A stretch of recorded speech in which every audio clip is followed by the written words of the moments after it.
Human trafficking is a form of modern slavery. It happens in every single state, including here in Connecticut.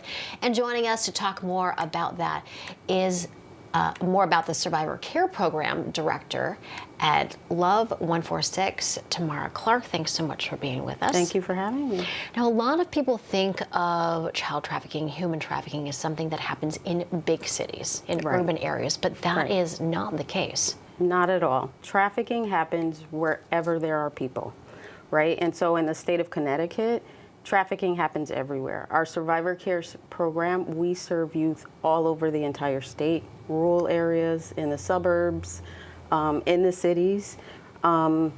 It is not just something that happens on the Berlin Turnpike or the 95 corridor, which is what people think, but the reality is it's everywhere. It's everywhere. So what do we as a community, specifically parents, what do we need to be aware of? What should we look out for? So there are a few indicators, and I'll list a couple of them. Just keep in mind that one of them just doesn't mean that a child is definitely being trafficked, but a few things that parents and caregivers should be thinking about and looking for is risky online behavior, frequently running away or missing from adult care, a new or older boyfriend or girlfriend, if your youth is in a controlling or abusive relationship. Even if they come home with new items that you didn't pay for, you have no idea how they paid for them. They have new hairstyle, new shoes. If they start to isolate a little more and are kind of not interested in age-appropriate activities. Those are a few things to be looking out for, but the main thing is that we need to be mindful and aware of changes that are happening with our youth. And what type of conversations should we be having with our kids? Depending on the age, it can be a very difficult conversation, difficult thing to bring up. Absolutely. Because these are very adult topics as far as what can happen. Absolutely. But I think the thing we need to understand is that our young people know a lot more than what we like to think that they do. Right? And I think we need to have these conversations with them and start early. We shouldn't wait until high school. We shouldn't wait until middle school.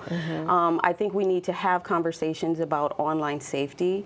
Parents and caregivers, we have to do our research. We need to be aware of what apps, websites, gaming systems are on our youth phones and what are they using. Empower them to teach us how do we use them, and we should be aware of what the risks are.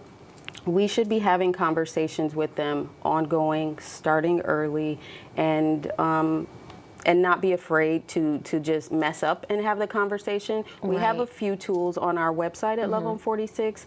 One is geared toward young people and the creeps that are online, and we also have a caregiver guide. These tools can help parents to start those conversations.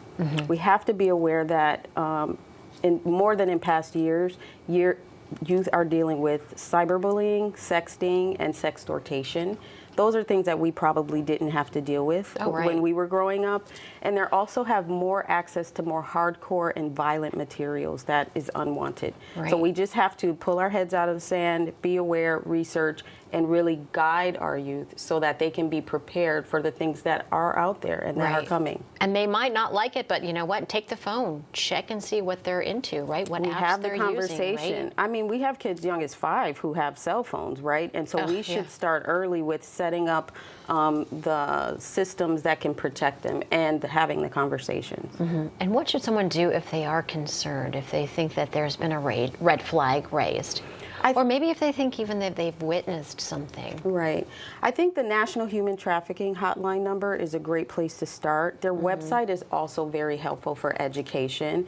If you really are concerned about some trafficking, you can call the DCF Care Line. Make sure to say that you're talking about human trafficking versus abuse or neglect. If a child is missing, definitely call law enforcement. Another agency to connect with is the National, I think it's a Center for Missing and Exploited Children. I think their website is missing.org. Tell us a little bit more about Love146 as far as the interventions that you do. So Love146, we're an international human rights organization, and so we are one of the very few organizations that are working with youth who are trafficked globally and locally. And so we work towards ending trafficking in kind of 3 specific ways: awareness raising, having conversations like this, working with volunteers to get involved in their community and bring awareness.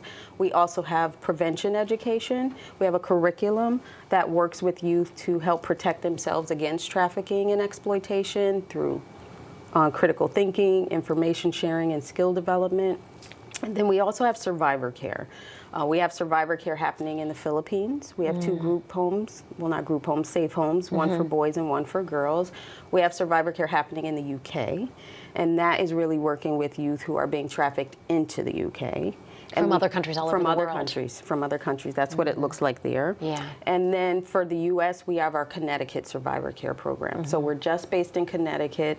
Our headquarters for Love146 is in New Haven. And so our Connecticut program works alongside youth. We work with them on skill development, counseling, connecting them to needed resources and support, and also how to navigate the systems that they're kind of working with and more. All right, Tamarra, unfortunately we're running out of time, but thanks for being with us, sharing that really important information, specifically the conversations that we need to have with our kids. And thank you and your organization for what you're doing. Thank you for having me. Helping those people as well who need it.